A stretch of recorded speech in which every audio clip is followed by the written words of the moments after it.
ఇది ఒక BenQ monitor. ఈ వీడియోలో ఈ మానిటర్‌లో నా కంప్లీట్ సెట్టింగ్స్ మీరు చూడబోతున్నారనమాట. ఒకవేళ మీరు ఈ మానిటర్ కాకుండా హై ఎండ్ వాడుతున్నారు, లేకుంటే దీనికంటే తక్కువ వాడుతున్నారు అంటే కొన్ని ఆప్షన్స్ అయితే చేంజ్ అయ్యి ఉంటాయి. But most of the cases same గానే ఉంటాయన్నమాట. సో ముందుగా మెనూలోకి ఎలా వెళ్ళాలో చూద్దాం రండి. ఇకపోతే మోడల్‌ని బట్టి బటన్ ప్లేస్‌మెంట్ డిఫరెంట్‌గా అయితే ఉంటుందన్నమాట గైస్. పవర్ బటన్ పక్కనే మీకు మెన్యూ లోగో ఈ విధంగా అయితే కనిపిస్తుందన్నమాట. దాన్ని ఒకసారి క్లిక్ చేసినట్లయితే ఈ పాపప్ అయితే కనిపిస్తుంది. ఇప్పుడు ప్రెస్ చేసిన బటనే జాయ్‌స్టిక్ లా కూడా అయితే వర్క్ అవుతుంది అనమాట. నేనైతే జాయ్‌స్టిక్ ని మూవ్ చేస్తూ మెనూ ఆప్షన్ అయితే సెలెక్ట్ చేసుకున్నాను. సెలెక్ట్ చేసుకున్న తర్వాత ఇక్కడ మీరు చూడొచ్చు బోల్డ్ అని ఆప్షన్స్ అనేది ఒకటొకటి మాట్లాడుకుంటూ వెళ్దాం. ఫస్ట్ వచ్చేసి ఇన్పుట్ సెక్షన్ అనమాట. ఈ పర్టికులర్ మోడల్ వచ్చేసి 2 HDMI పోర్ట్స్ కి అలాగే ఒక డిస్ప్లే పోర్ట్ కి అయితే సపోర్ట్ చేస్తుంది. ఒకవేళ ఈ మానిటర్ ని మీరు ఎక్స్టర్నల్ గా ఉన్న 3 సిస్టమ్స్ కనెక్ట్ చేసినట్లయితే ఈజీగా అయితే స్విచ్ అవ్వచ్చు అనమాట ఈ ఆప్షన్ ద్వారా. అలాగే ఫాస్ట్ గా ఈ స్విచ్ అవడానికి కోసం ఒక డెడికేటెడ్ బటన్ కూడా అయితే ప్రొవైడ్ చేశారనమాట.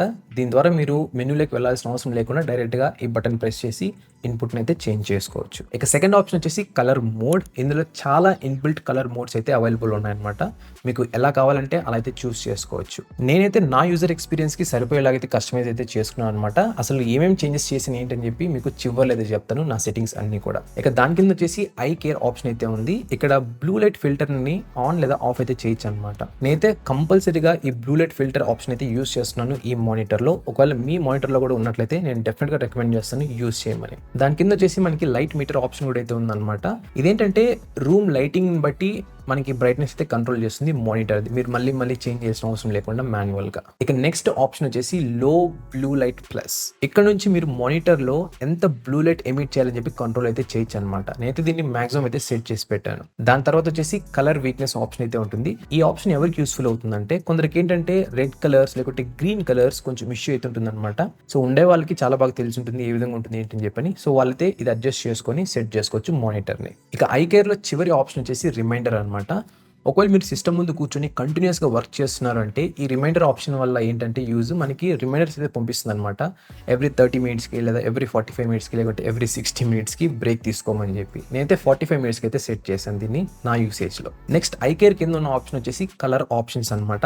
ఇక్కడైతే మీరు బ్రైట్నెస్ని, కాంట్రాస్ట్ని, షార్ప్నెస్, కలర్ టెంపరేచర్ మరియు గామాన్ కూడా అయితే అడ్జస్ట్ చేసుకోవచ్చు. ఒకవేళ మీరు ఏదో ఒకటి చేంజ్ చేసేసి కలర్ మొత్తం గజిబిజి అయిపోయి అనుకున్నట్లయితే చివర్లో మనకి రీసెట్ కలర్ ఆప్షన్ కూడా అయితే ఉందన్నమాట. దాన్ని ప్రెస్ చేస్తే మళ్ళీ యథావిధిగా ముందు ఏ విధంగా ఉన్నాయో ఆ విధంగా అయితే వచ్చేస్తాయి అనమాట. సో ఈ కలర్ ప్రొఫైల్ అనేది మీ యొక్క ఎన్విరాన్మెంట్, మీ యొక్క ఐ క్వాలిటీ, మీ చుట్టూ ఉన్న దాన్ని బట్టి అయితే కంట్రోల్ చేసుకోమని అయితే నేను రికమెండ్ చేస్తాను అనమాట గైస్. ఇక కలర్ కింద ఉన్న ఆప్షన్ వచ్చేసి ఆడియో అనమాట. ఇక్కడైతే మీరు ఆడియో సినారియోని చేంజ్ చేసుకోవచ్చు. మీకు స్టాండర్డ్ కావాలా, లేకుంటే డైలాగా, లేకుంటే మ్యూజిక్ అని చెప్పని. దాని కింద వచ్చేసి స్పీకర్ ఆప్షన్ అయితే ఉంటుంది. ఇక్కడ నుంచి మీరు స్పీకర్ ఆన్ ని లేకుంటే ఆఫ్ చేసుకోవచ్చు. ఇక దాని తర్వాత వచ్చేసి స్పీకర్ వాల్యూమ్ కూడా అయితే కంట్రోల్ చేసుకోవచ్చు అనమాట. ఇక చివరి ఆప్షన్ వచ్చేసి సిస్టమ్.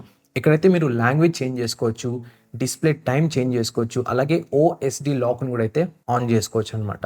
ఈ ఓఎస్డి లాక్ అంటే ఆన్ స్క్రీన్ డిస్ప్లే లాక్ అనమాట. వన్స్ ఇది ఆన్ చేశారు అంటే ఈ మెన్యూ బటన్స్ ఏవైతే వర్క్ అవ్వవు అనమాట.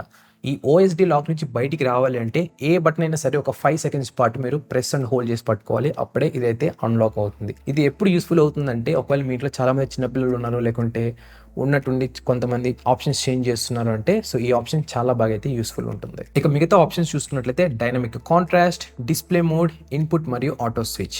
ఈ ఆప్షన్స్ అన్ని కూడా సెల్ఫ్ ఎక్స్ప్లెనేటరీ అనమాట గైస్. ఒకసారి కనుక మీరు యూస్ చేసినట్లయితే మీకే అర్థమవుతుంది ఈ ఆప్షన్స్ ఎలా వర్క్ అవుతున్నాయి ఏంటి మీ సిస్టంలోని. ఇక తర్వాత ఆప్షన్ వచ్చేసి ఏఎంఏ అంటే అడ్వాన్స్డ్ మోషన్ యాక్సిలరేటర్ అనమాట. ఈ సెట్టింగ్ వల్ల యూజ్ ఏంటంటే మనకి ఒక్కొక్క పిక్సెల్ అయితే ఉంటుంది కదా మానిటర్లో, దాన్ని అయితే ఓవర్ రైడ్ అయితే చేస్తుంది అనమాట. సో అంటే స్క్రీన్ రెస్పాన్స్ రేట్ని ఫాస్ట్గా అయితే చేస్తుంది. దీనివల్ల యూజ్ ఏంటంటే మోషన్ బ్లర్ అలాగే గోస్టింగ్ రెండు అయితే తగ్గుతాయి అనమాట.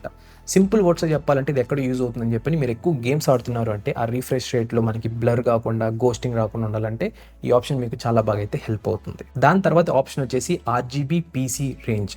నేనైతే దీన్ని ఆటో డిటెక్ట్గా అయితే సెట్ చేసుకున్నాను. ఇంకా కిందకి స్క్రోల్ చేసుకుంటూ వెళ్తే మరికొన్ని ఆప్షన్స్ అయితే కనిపిస్తాయి అనమాట.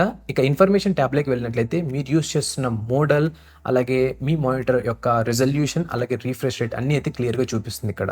ఒకవేళ మీరు ఈ ఆప్షన్స్ అన్ని గజిబిజిగా చేంజ్ చేసేసారు అంటే లాస్ట్లో రీసెట్ ఆల్ ఆప్షన్ అయితే కనిపిస్తుంది. దాన్ని క్లిక్ చేసినట్లయితే ఎంటైర్ ఈ మానిటర్లో ఉన్న సెట్టింగ్స్ అన్నీ కూడా ఫ్యాక్టరీ రీసెట్ అయితే అయిపోతాయి అనమాట. ఇంకోటి మీరు మెనూ బటన్ని ఒకసారి ప్రెస్ చేసినట్లయితే ఈ విధంగా పాపప్ అయితే కనిపిస్తుంది అనమాట. ఇక్కడ నుంచి మీరు డైరెక్ట్గా బ్రైట్నెస్ లెవెల్ అవ్వచ్చు, తర్వాత లో బ్లూ లైట్ ప్లస్, అలాగే స్పీకర్ వాల్యూమ్, అలాగే కలర్ మోడ్ కూడా అయితే కంట్రోల్ చేసుకోవచ్చు క్విక్గా. ఇప్పుడు నా యూజర్ సెట్టింగ్స్ గురించి అయితే మీకు చూపిస్తాను. ఫస్ట్ నేనైతే బ్రైట్నెస్ని ఆటోమేటిక్గా అయితే పెట్టాను అనమాట. అంటే బై జెన్ 2 ఆప్షన్ అయితే ఆన్ చేశాను. దాని తర్వాత లైట్ మీటర్ని కూడా అయితే ఆన్ చేశాను. తర్వాత లో బ్లూ లైట్ ప్లస్ కోసం నేను మాక్సిమం లెవెల్ 5 అయితే యూస్ చేస్తున్నాను. మీకు కూడా రికమెండ్ చేస్తున్నాను లెవెల్ 5 యూస్ చేయమని. ఇక ఐ రిమైండర్ వచ్చేసి 45 మినిట్స్ అయితే సెట్ చేశాను. ఎవ్రీ 45 మినిట్స్కి నాకు బ్రేక్ తీసుకొని అయితే పాపప్ అయితే వస్తుందన్నమాట. ఇక తర్వాత బ్లూ లైట్ రిలేటెడ్ ఆప్షన్స్ రెండు కూడా ఆన్ చేసినందువల్ల బ్రైట్నెస్ ఆటోమేటిక్గా అడ్జస్ట్ అయితే అయిపోతుంది అనమాట. దీంట్లో ఇక్కడ మనకి సెన్సార్ అయితే ఉంటుంది కింద. ఇక దాని తర్వాత కాంట్రాస్ట్ వచ్చేసి 50% సెట్ చేశాను. షార్ప్నెస్ 5లో పెట్టాను. కలర్ టెంపరేచర్ నార్మల్లో పెట్టాను. ఇంకా గామా వచ్చేసి 3 అయితే సెట్ చేశాను. ఇక సిస్టమ్ సెట్టింగ్స్లో AMA ఆప్షన్ ప్రీమియంలో అయితే ఉంటుందన్నమాట. దాని తర్వాత RGB పీసీ రేంజ్ వచ్చేసి ఆటో డిటెక్ట్లో అయితే పెట్టాను. తర్వాత DTC ఆన్లో అయితే ఉంది. అంతే, ఇవే అనమాట నేను యూస్ చేసే సెట్టింగ్స్ నా మానిటర్లో. నా వర్క్ ఫ్లో మొత్తం ఈ మానిటర్లు ఏంటంటే వీడియో ఎడిటింగ్కి, ఫోటోషాప్, అలాగే మూవీస్ లేకుంటే యూట్యూబ్లో వీడియోస్ చూడడానికి అయితే ఉంటుంది అంతే అనమాట. గేమింగ్ ఏవైతే ఆడను ఈ మానిటర్లో. సో మీకు కనుక ఈ మానిటర్ ఎగ్జాక్ట్ ప్రైజింగ్ అలాగే రిలేటెడ్ వీడియోస్ అవ్వచ్చు, ఇంకపోతే యూస్ఫుల్ లింక్స్ అన్ని కావాలంటే కింద డిస్క్రిప్షన్ బాక్స్ అలాగే కామెంట్ బాక్స్ అయితే చెక్ చేయండి. నేనైతే అక్కడ యాడ్ చేశాను. అలాగే ఈ వీడియో కనుక మీకు హెల్ప్ఫుల్గా అనిపించినట్లయితే లైక్ చేయడం మాత్రం మర్చిపోకండి. ఇలాంటి బోల్డ్ అని వీడియోస్ అయితే పోస్ట్ చేస్తుంటాను ముందు. ఇంకా కొన్ని సర్ప్రైజ్ కూడా అయితే ఉన్నాయన్నమాట. ఈ ఛానల్ సబ్స్క్రైబ్ చేసి పెట్టుకోండి. సో ఏవైతే మీరు మిస్ అవ్వరనమాట. Thank you so much for watching till now. మళ్ళీ కలుద్దాం ఇంకొక వీడియోలో.